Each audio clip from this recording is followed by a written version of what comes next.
My dear friends, good morning. The station area.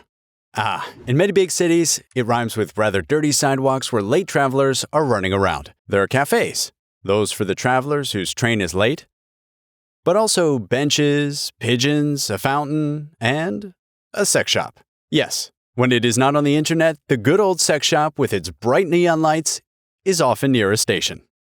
And don't ask me why, because it's a mystery. But Pauline Mortas, who wrote this episode and whom I already thank, taught me that in fact it already existed as early as the 19th century. Then, in smaller size, but still, these stores sold everything: contraceptives, sexual accessories, pharmaceutical remedies for impotence or frigidity, books, erotic photographs, etc. As the state is sometimes repressive, these sellers have to get around the regulations. And that's pretty good for us, because the legal proceedings have been kept in the archives. And so today, we can rediscover who, when, how, and why people went into sex shops back then. At the end of the 19th century, more and more obscene writings and images were being disclosed in Europe. In response, morality leagues multiplied to limit pornography, accused of perverting morals. In Geneva, the Swiss Association Against Immoral Literature was created in 1883. In France, it was the turn of the Société de protestation contre la licence des rues in 1894. It was led by the senator René Béranger, whom his opponents nicknamed Père la Pudeur. These leagues have two weapons: the denunciation to the authorities of any new obscene content, and then to militate for harsher laws that punish the outrage to good morals. And it works! A law of 1882 already prohibited the display, sale, distribution, or public offering of all types of obscene content. But it was changed in 1898. Now, it is everything that is, and I quote, contrary to morality that is prohibited. It's quite vague. It allows to hit very wide, including on not really erotic stuff, but a bit touchy. And moreover, it's still valid in the diffusion by mail, so in letters, even if closed, private. And it's not finished. In 1908, the law was tightened again. Now, any offer or sale, even private, is illegal. That same year, the law was stepped up a notch. Making the law in a state was not enough.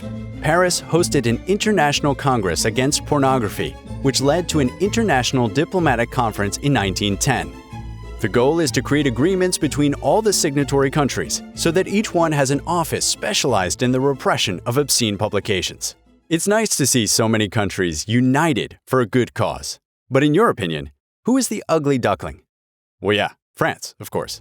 France is the main supplier of pornography in Europe, and Paris is the capital of eroticism, which even attracts buyers from abroad. So much so that several neighboring governments are complaining that their countries are being invaded by Franco-French obscenities. For example, in March 1914, Scotland Yard discovers forbidden photos in London. They search the homes of the culprits. All of them had placed an order with a certain Parisian lady, Miranda Connors. The investigation follows the letters to the trail to finally discover that Miranda is in reality Herbert Trafford, an Englishman who lives in France since 1911. With his wife Violet, they run a large mail-order business selling clandestine photographs.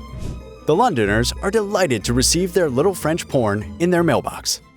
It's crazy, but we still can't convince them to buy our snails or our frog's legs. Besides, Trafford doesn't limit himself to erotic pictures. In fact, it touches all the sectors of the industry.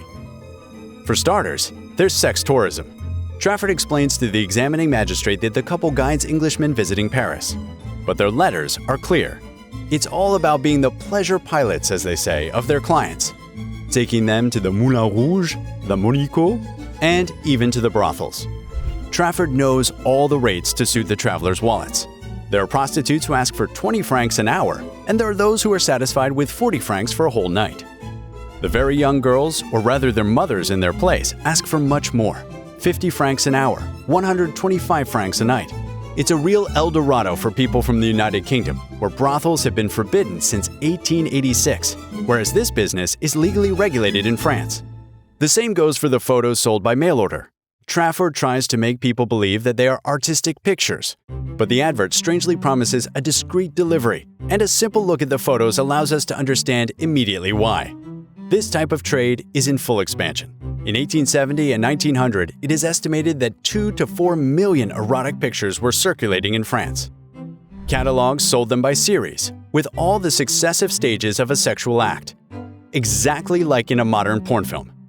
Trafford saw even more, since he also sold erotic books, small illustrated albums such as the dance card and saucy postcards that changed according to their folding. Not to mention contraceptives like condoms made in Paris, sometimes packaged to look like cigarettes. We try to be discreet or fanciful. Artificial flowers, sugared almonds, envelopes, etc. On the female side, contraceptives can be pills, spermicides to be inserted into the vagina before intercourse, or regulatory pills. The numerous advertisements published about them present them as a way to bring back menstruation, while they're in fact abortifacients. Trafford also sends to one of his customers desire-stimulating tablets, or trajet, to overcome impotence. Not to mention accessories such as the tickler, a textured rubbered case to be placed on the finger or penis to amuse the ladies. Today, it looks like a sex toy. In short, there's everything you need at Master Trafford, or rather at Mrs. Miranda. One discovers the whole range of what is done at the beginning of the 20th century.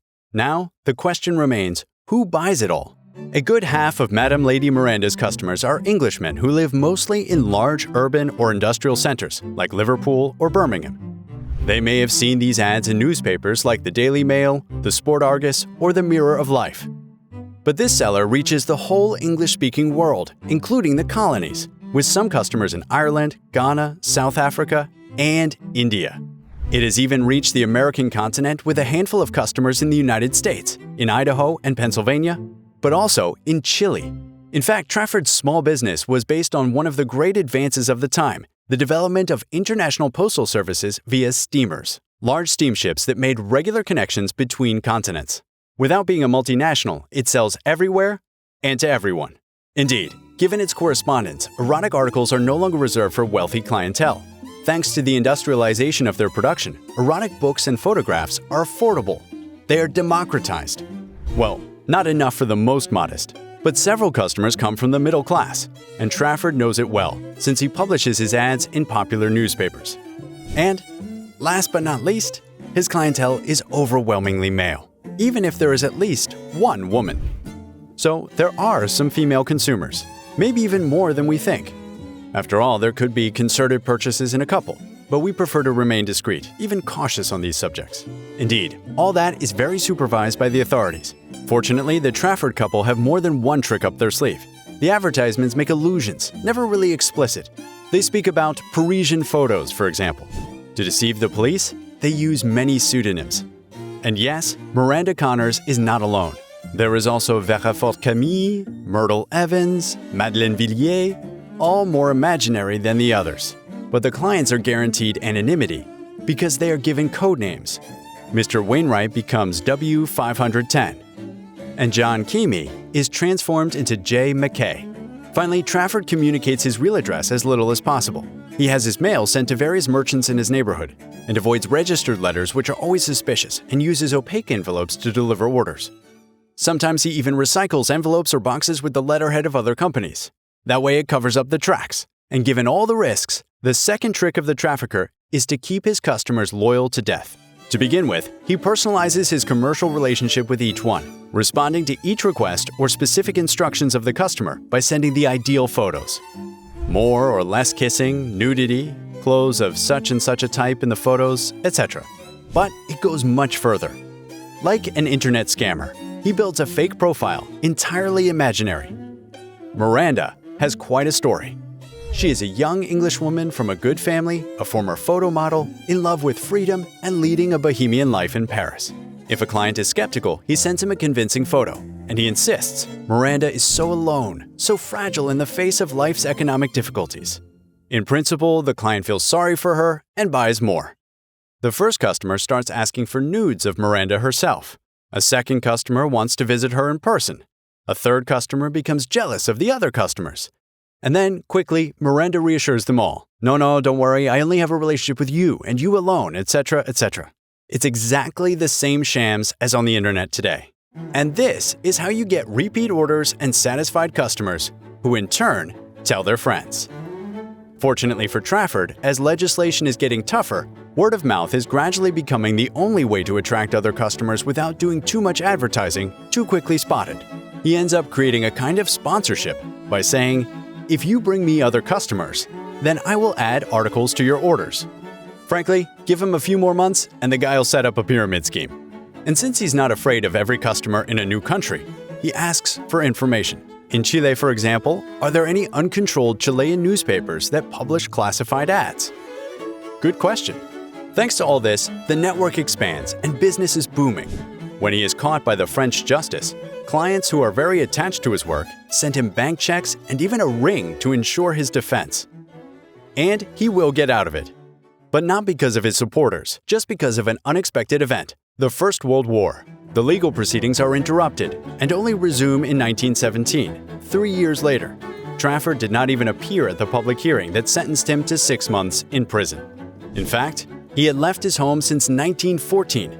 The police believed that he had returned to England, which was not true. In fact, he had left with his entire family for the United States. Their names were found in the passenger registers of the Port of New York. Once they landed in the New World, Trafford made a clean sweep of his past. All this allowed him to pay for the trip in full.